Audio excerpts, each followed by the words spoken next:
everyone, welcome to Sweet Tomato Vine Homestead. I'm Linda, and y'all, it has been raining for the last about 3 days, and it has rained a lot, and everything has grown a lot, including the weeds. So I'm going to come out today, and I'm going to harvest some things. I'm also going to be putting bone meal on some of my plants that are producing a lot of leaves, but they're right now not producing a whole lot of fruit. So I want to go ahead. I want to see if I can help them get some fruit started to growing on those leaves, like my squash and my cucumbers and even the watermelons. If I can find those roots, I'll be sprinkling some of the bone meal at the roots of those plants.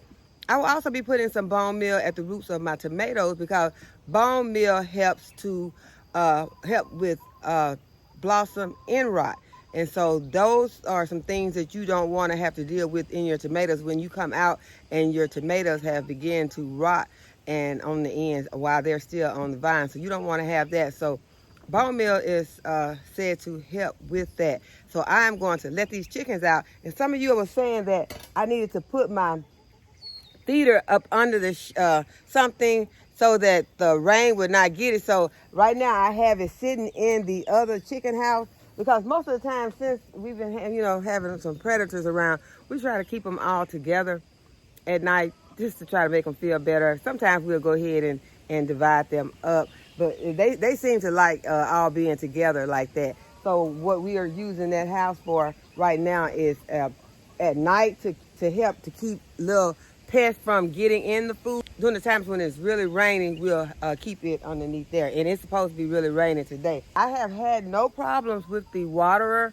the feeder either, but I've had no problems with either one of them. They are working perfectly, so I'm excited about that. Also, I want to address a question that someone asked me about my washing system. They asked me what type of irrigation system that I had purchased. Really? I did not go and get a certain irrigation system. When I started, I really didn't know what to get. So I went to Lowe's first. And so I knew that I needed that 1/2-inch tubing and the 1/4-inch tubing. So I purchased a lot of the 1/2-inch tubing and the 1/4-inch tubing there. I also bought some of the 1/4-inch fittings. I bought some of those at Lowe's too. Some of those I have used, some of those I have not used. But then I went online and I started seeing that they had different fittings that I had saw on a video. And so the ones that I saw, these were the least expensive. I've seen the ones that are larger, those connectors, like I used the T, I used the X and the elbow, all of those. You can get those in those black ones that screw on. I did not get those. I got those gold or brown color ones that you just push in. So to me, those were easier to do, and they were a lot less expensive, because they came in like packs of 10 or 20 or more.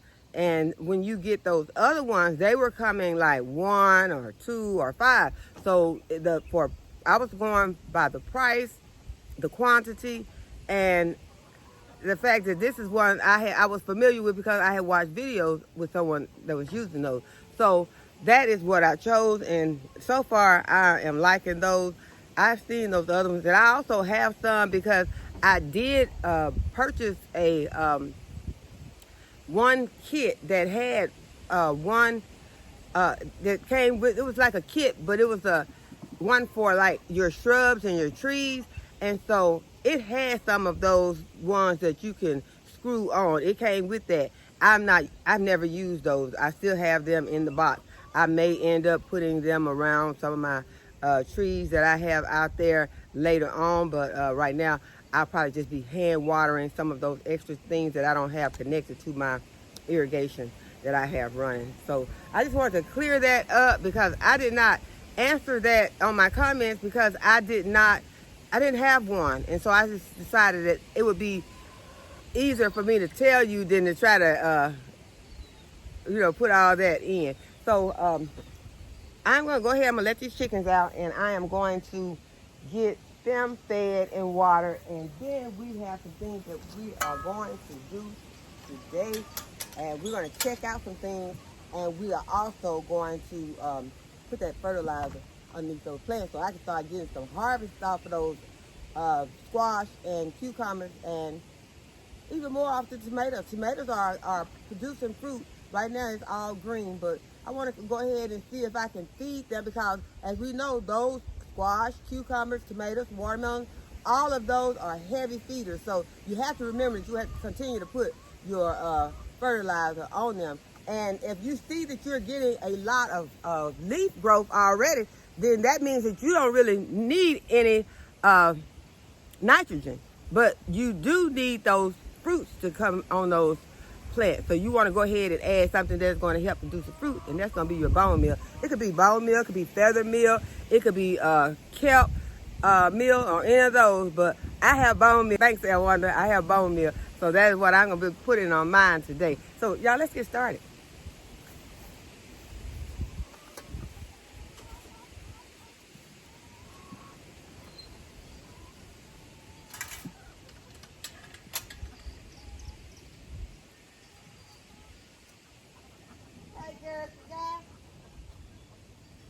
Y'all doing okay today? They look like y'all food up good. You think children, nothing coming here. They got this food, they gonna have to work for it. This is locked up.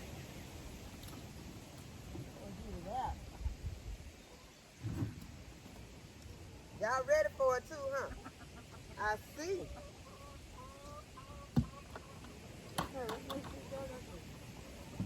Oh, y'all been going through some water over here.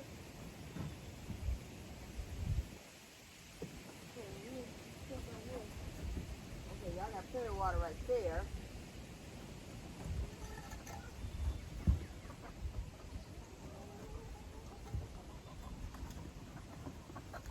Good morning. Good morning.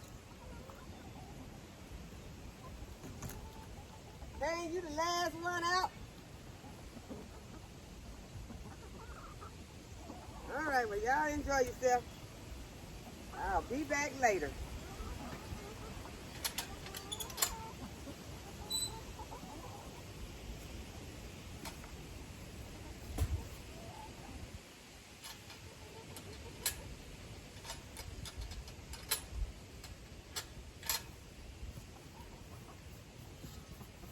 Okay, y'all, let's get started. Okay, I went in and washed my hands, because you should always wash your hands when you've been handling your birds or out in your chicken coop, because you can spread different bacteria and salmonella, and you do not wash your hands and you go and start doing something else, especially something that you're going to be using for consumption. And that's what we're going to be doing with this. This is my chamomile, and it has dried. It is dry enough for me to go ahead and put it into my container. And someone was asking me about it, asked me if I use the leaves or if I just use the flowers. I used all of it, and I will be using all of it even more now that I'm going to be using it medicinally.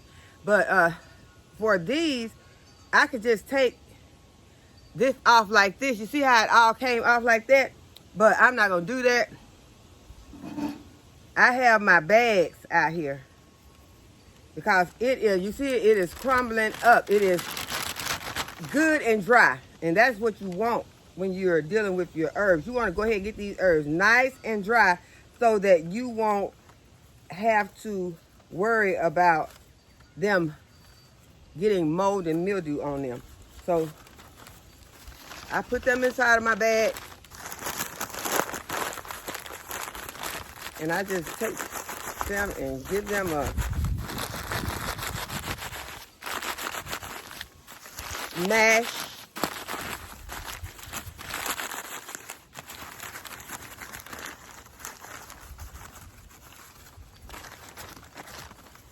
And most of this has already came off inside of the bag. I also brought my scissors out.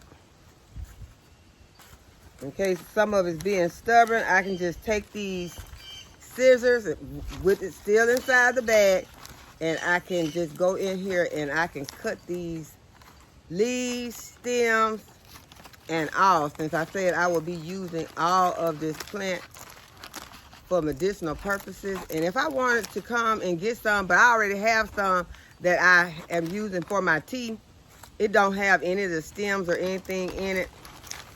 And if I were using it for something and I did not need the stems, then it would be easy for me to just come, which it would be in the jar, and get me some out and just remove those stems.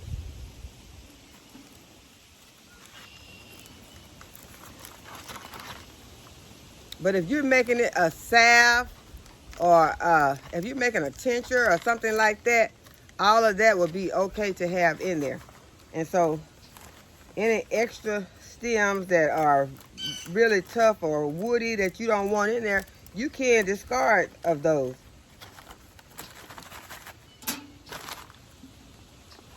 But I bought my jar out, so what I'm going to do, I'm just going to go ahead and pour my chamomile into my jar.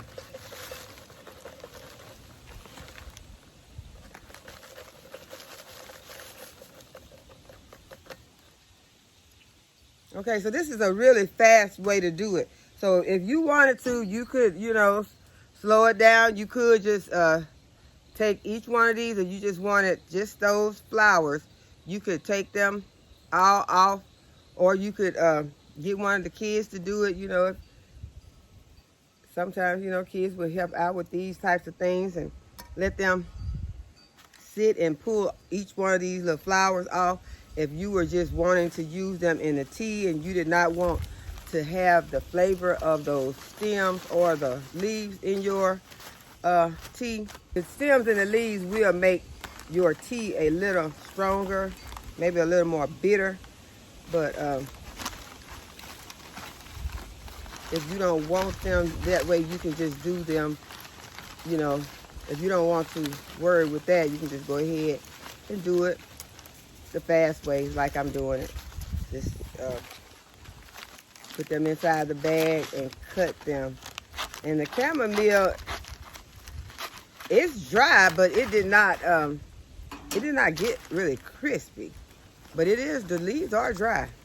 I can't see them getting any drier than what they are right here. But they just did not get crispy or crunchy like my other herbs did. And so that is the chamomile. I want to show you. This is the marshmallow. And the marshmallow got my chamomile feel.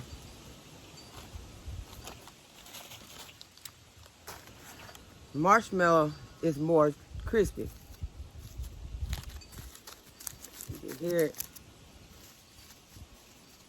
So I will be putting it in a separate bag. But these are the ones that I had hanging inside of the house. I had them hanging upside down on my grow station. And it has been about 3 weeks.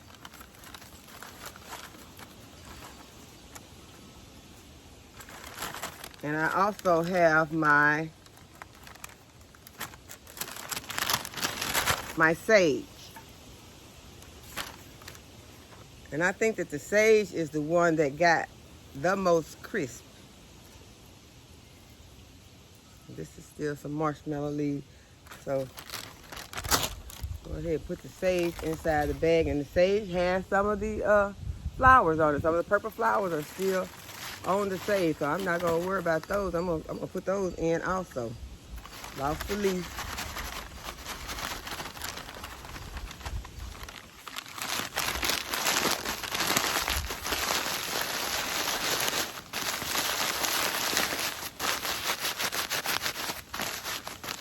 Just kind of ruffle them up inside the bag. And if it gets to the point that you have some left inside the bag, that's okay. Go ahead and leave it in the bag and let it continue to dry. So I'm just going to take my scissors and go in here, and I'm going to cut this sage up also. Y'all, this sage smells so good. Sage is one of the ones that has the one of the best aromas, like the rosemary and the thyme and the mint and the lavender. Sage is also one that has one of those wonderful aromas. Okay, so what I'm doing is just giving it a chop while it's in the bag. Sometimes it will crumble up and come off very easily, but it could be the fact that it was not in as dry of an environment. It's not as dry in my living room as it is in my storage room, because when I put them in the storage room area, I mean, they dry up and I don't have to worry about coming back. I don't have to worry about chopping. I just go ahead and put them in this bag and ruffle them up and then take them to the jar, and they are just crisp. But this is not the case with these, although I can tell that they are dry. But it could be the fact that I'm also out here, and it is very humid out here right now. I bought them outside with me because I was going to be working outside. I was trying to get outside, and sometimes, y'all, when you're trying to get outside to get to your garden, it seems like you find another thing to do inside the house, another thing, and then before you know it, it's noon. So I was trying to get out the house, and so I said, I'll just grab these and I'll take these with me and do them outside. But that may have been what is causing them to, they may have got a little moisture on them out here. So what I'm going to do is, instead of sealing them up, which I don't feel any moisture, but instead of sealing them up, I am going to go ahead and leave them. I'll go ahead and leave my lid off. But see, they're in there.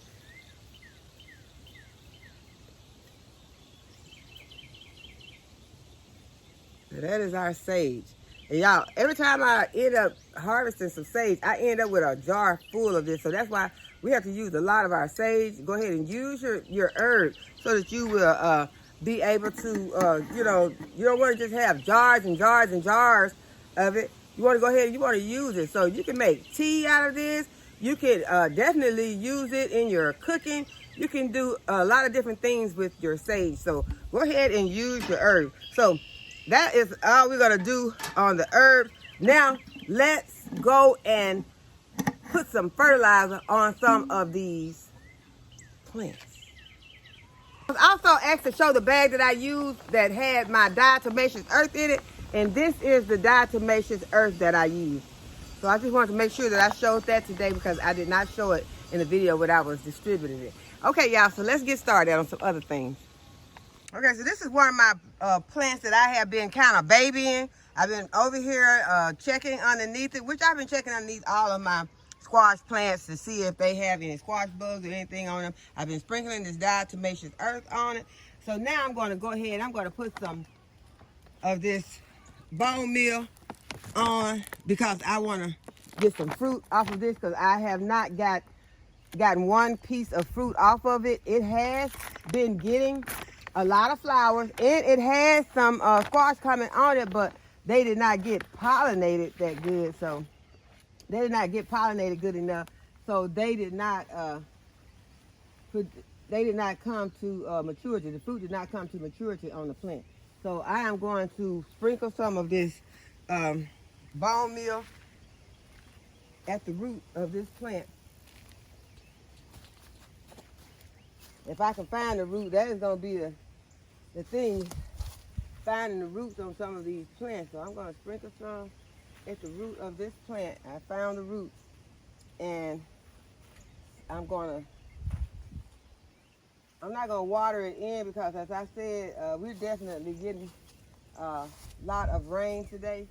So I'm just going to let the rain water it in, because we're supposed to be getting a lot of rain today. So I'm going to wait for it. So that plant is taken care of. Now I'm going to go over here and do some of my tomatoes. This is a tomato bed that Marvin planted. I'm going to go ahead and add some bone meal to roots of these plants. Y'all, it's a lot of work that needs to be done because these plants need to be pruned.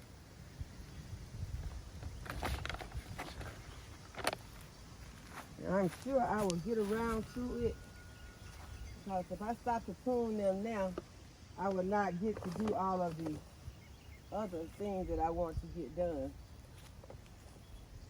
I'm going to go on the other side so I can add some. I see I see two squash plants over here that I'm going to go ahead and put some on.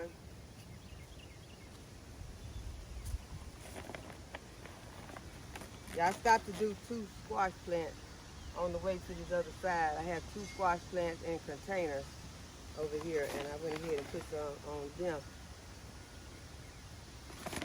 And I'm sure I'll be running into some more plants that I will be stopping and putting some of this bone meal on, because anything that I have that I want to give me good fruits, and if I can get to the roots, I'm going to be adding some to them.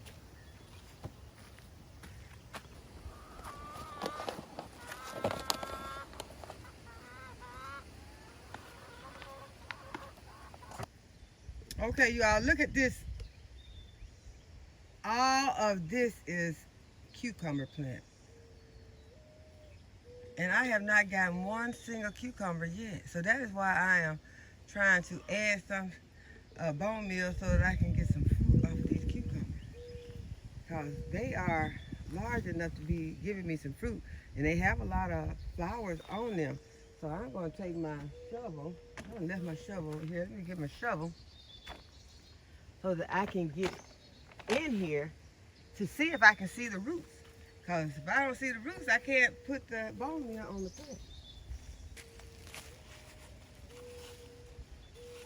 So I would like to be sure that there are not any cucumbers in here, because I have had, okay, I can see that they are forming on the vine.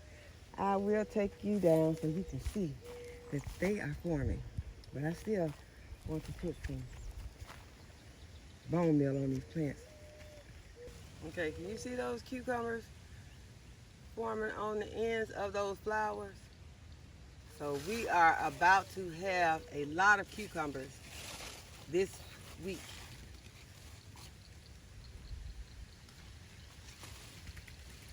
All those, all up in there where you see those flowers, there are cucumbers growing on the end of those flowers.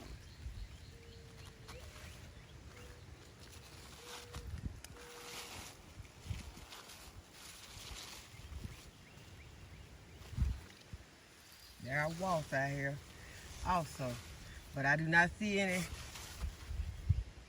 cucumbers ready for harvest yet. The watermelons are coming over here also.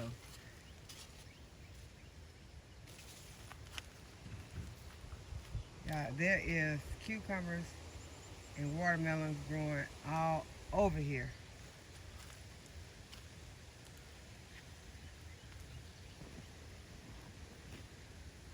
And there are even some cucumbers that you can see that are on the fence.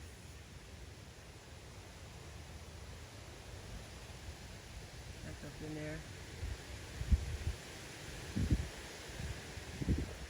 So I am even more excited now after seeing this.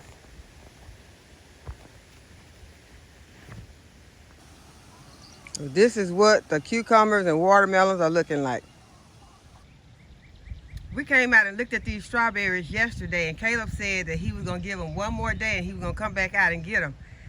I don't know if Caleb came back out and got them or not, but they are gone. So if you don't get your fruit, something else will. I'll ask him when I go in if he got them. But I don't think he came back out here and got them. I think that something ate his strawberries. So it's time to go ahead and put a bird netting on the strawberries also. Okay, you all, I'm over here in the East Garden. I came to check on my squash plants to make sure that there were no squash bugs on them, y'all, and we have squash. Y'all, there is squash on here. It is very tiny, but y'all, I really feel like getting it. I really do, but I'm gonna leave it. I'm gonna leave it for one more day. Y'all know you can leave it one day and it'll be oversized, and I don't want oversized squash. This one looks like a twin right here. Yeah, it's conjoined, but it'll be okay. I'm gonna let it grow another day, and then I'm gonna come and get it. Now I got some tiny ones forming right here. Then I got some right here, but I got one that looked like it didn't get good pollination. That one looked kind of sick. So I could just go ahead. Yeah, I'm gonna go ahead and snatch it off because I don't need no problems. And when you have sick fruit on your vines, those will attract critters. I don't need any critters coming over here trying to get this food. Y'all, you know it's on. If I see a squash bug on these plants while they're over here making this good squash with me, it's gonna be too bad for them. Y'all look, there's one back in there. And I've been looking all underneath these leaves, and there are no eggs on here, but as you can see, the rain has washed most of the diatomaceous earth off of the plants. But I'm not gonna put any more on there today because, as I told you, we are expecting rain. I hear thunder now, and I really want to stay out here. I see a spider. I saw a couple of spiders out here. Hopefully, what is this? Is this a squash bug? Because you know, squash bugs got some that look different. No, that thing flew off. He's like, time to go. Yeah, it's time to go because I was finna mistake you for a squash bug.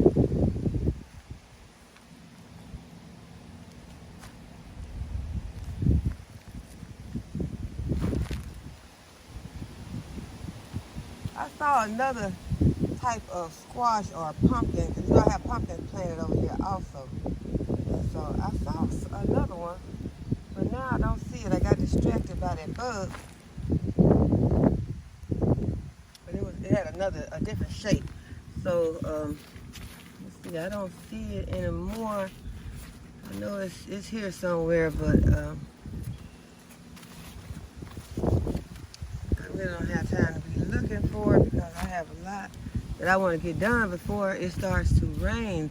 But I did go ahead and I put the bone meal underneath my plants, I used to put some underneath my corn, y'all. I just want all the things that I felt like need to be bearing some good fruits right now that were bearing kind of slow. I just went ahead and I put some underneath them. I put some underneath the okra. I put some on my fruit trees. I just want to put some on anything that I know is a heavy feeder right now while we're getting all this rain.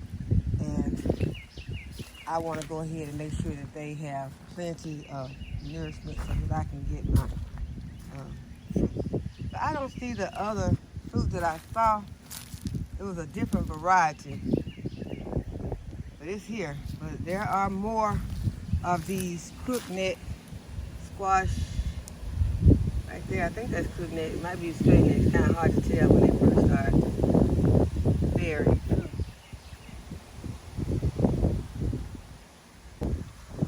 There's more right there.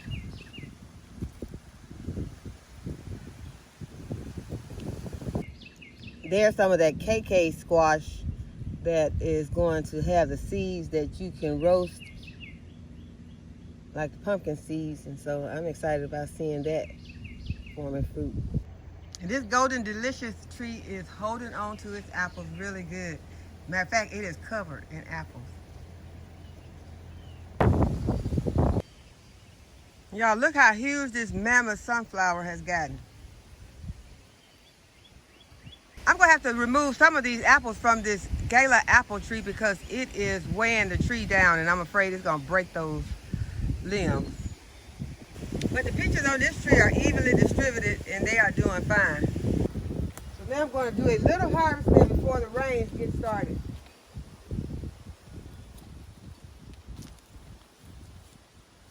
I'm gonna start with these carrots.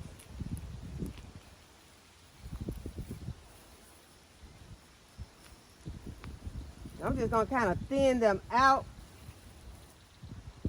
because they are coming to the end of their season.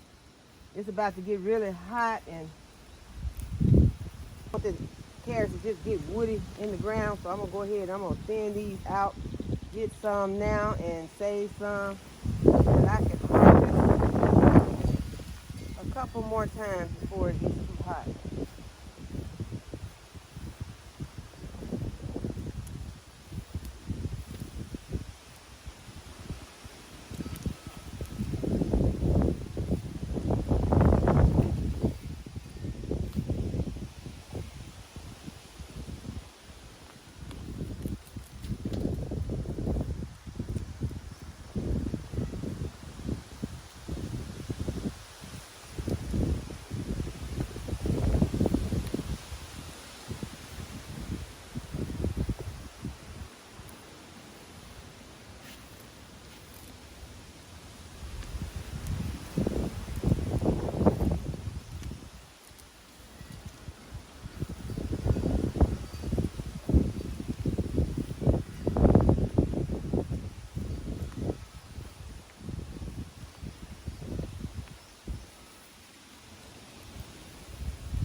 I almost got all of them out of this bed.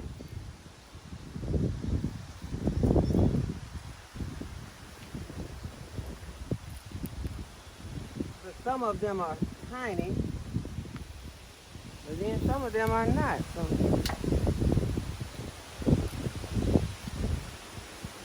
I think I'm gonna keep going now.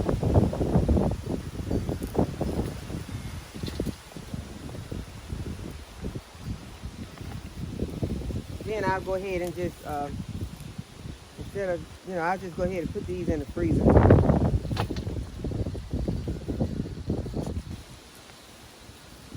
And then I can use this bed for planting something else.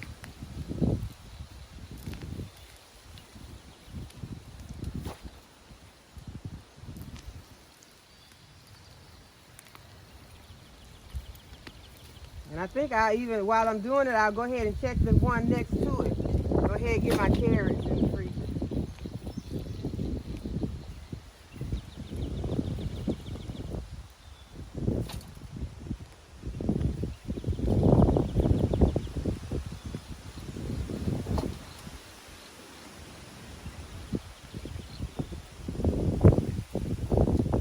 Okay, y'all, we emptied one carrot bed. Let's move on to another carrot bed.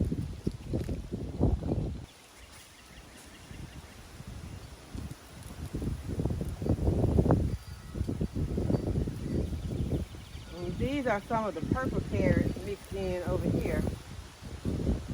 They have had a long time to do what they're going to do, and they have not done much. So I don't know if I will be planting this variety again. I'll probably try them again. I'll just try them, get them from a different manufacturer. Now that one's pretty big. But it could have been something I did, because a lot of times most of the time I do not space my carrots out when I plant them. So excuse me. But you really do need to space your carrots out when you plant them. If you don't space them out when you plant them, you need to go back and thin them out. So I did not do either.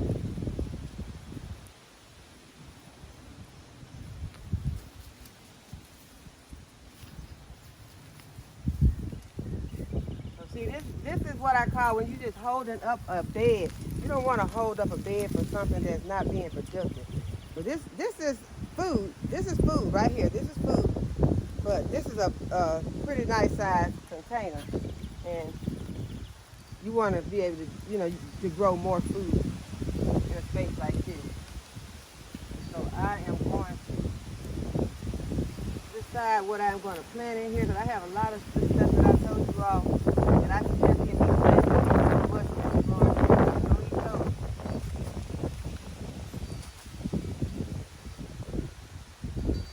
They are good for that's good compost in your soil. It lets you know that you have good organic soil. So,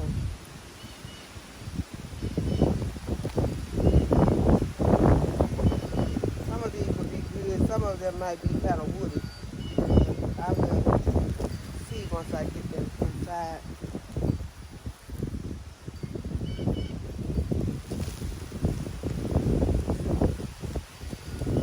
Okay, so since we're harvesting carrots now, let's go for another bed. And I thought that I had gotten all of the broccoli. Still got a head of broccoli over there. It's a small one, but it's a head of broccoli. I want to see if these carrots right here have anything on them. They look like they're probably pretty small because they are planted very thick in here. Yeah, they are very tiny. Right now, I'm not going to harvest any of those. I'll give them a little bit longer. So this bed definitely needs to be harvested because these carrots are going to seed. I'm just going to get in here and pull these out. Regardless of the size, just going to get them.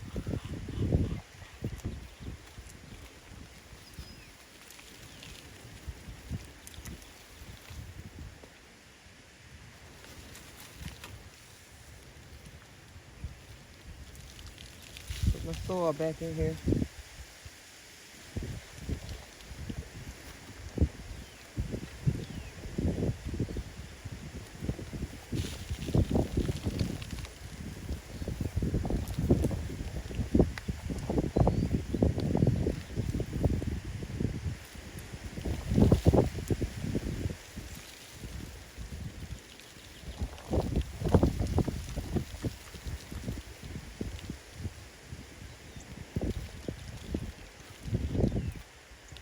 That one's not any good.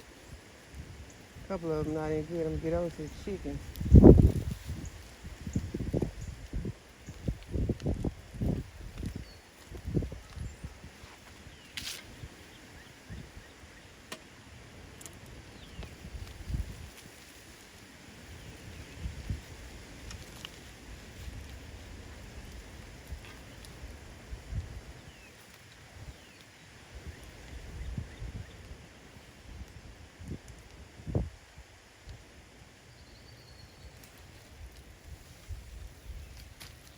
Okay, I'm glad I went ahead and got these out.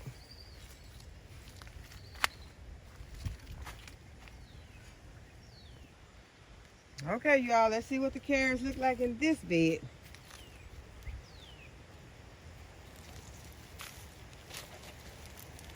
Kind of weird shape.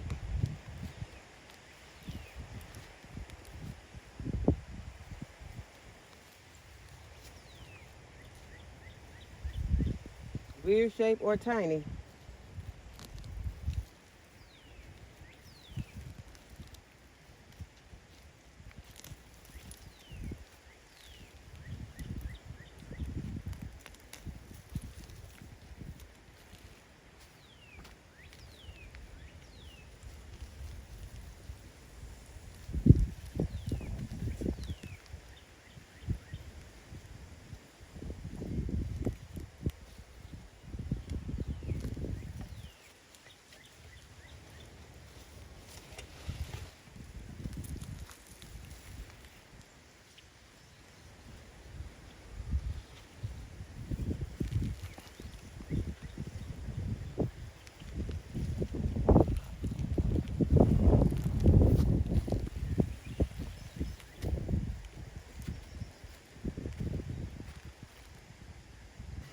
Okay, y'all, let's see if this carrot bed gonna be a carrot bed that's gonna get left out or if it's going in the house today. I gotta see what's in here first. Can't just go up in here without checking it out. Y'all, the wind has blown over a lot of my tomato plants. So that is gonna be the next job, is coming back out here and staking up my tomato plants. Okay, these carrots, they don't look that thick.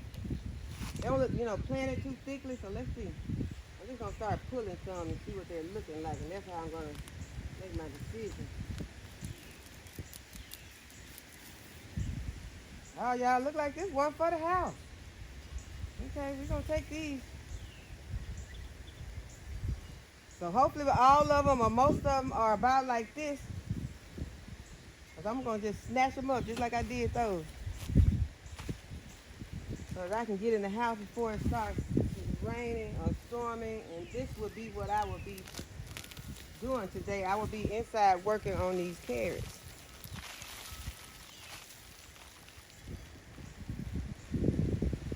Put my collard greens on. I got my collard greens in the sink. In some water. I already done picked them and washed them a couple times. I'm gonna wash them a couple more times. Collard greens don't usually be that dirty. You can get away with, not washing them as much as you have to wash mustards and turnips. So they don't have all those crevices for soil to hide in. I'm going to get them washed up in the pot.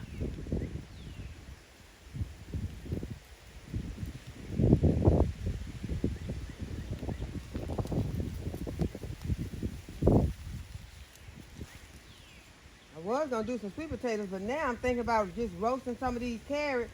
I got some parsnips over there I need to check on, and I could go ahead because I really want to harvest the parsnips. Okay, these were some smaller ones right here. I would like to harvest my parsnips, but I didn't want to get the parsnips while they're small, but the parsnips are like the carrots. They're not going to hold up to the heat very well. So I was trying to decide whether I should go ahead, take the parsnips, what I have, and instead of letting them sit out here and then the heat overtake them and I have nothing. So, okay, so this is a nice harvest from this bed. Okay, so I talked myself into go ahead and getting these parsnips, whatever there is in here. I'm going to go ahead and get them and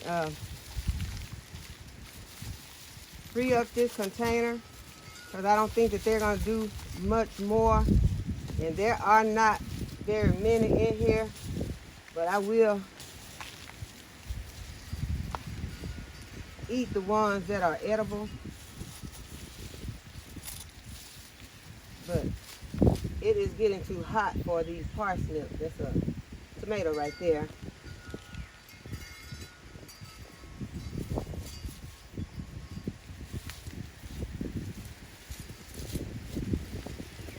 And that's celery right there.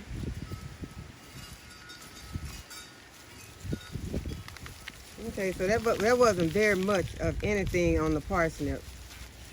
I'll probably get 2 or 3 off of those.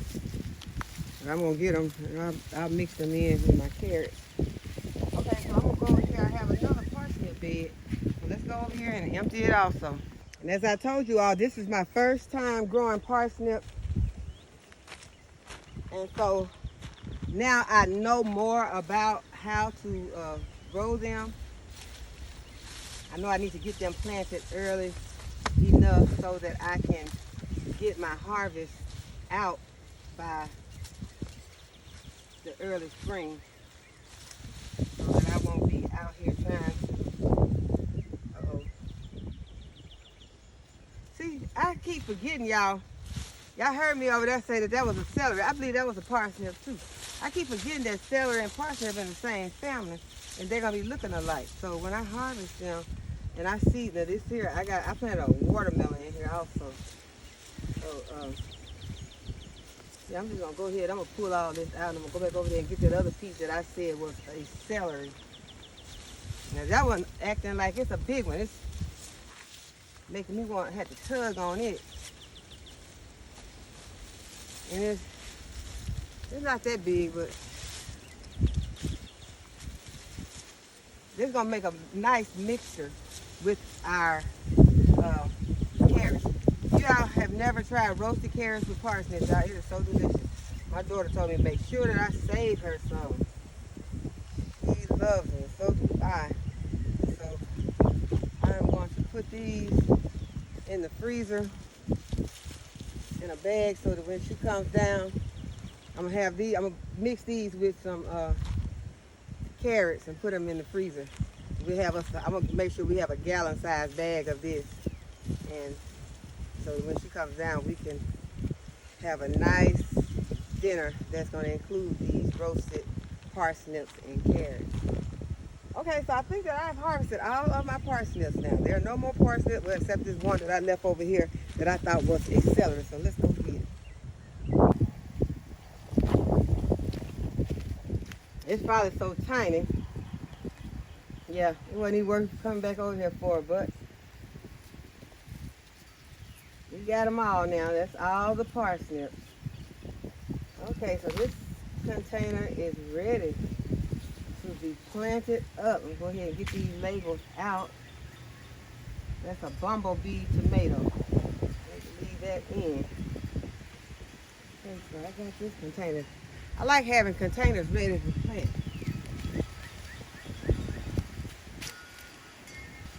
Had another tomato plant mixed in, so I got it and I planted it back in the barrel.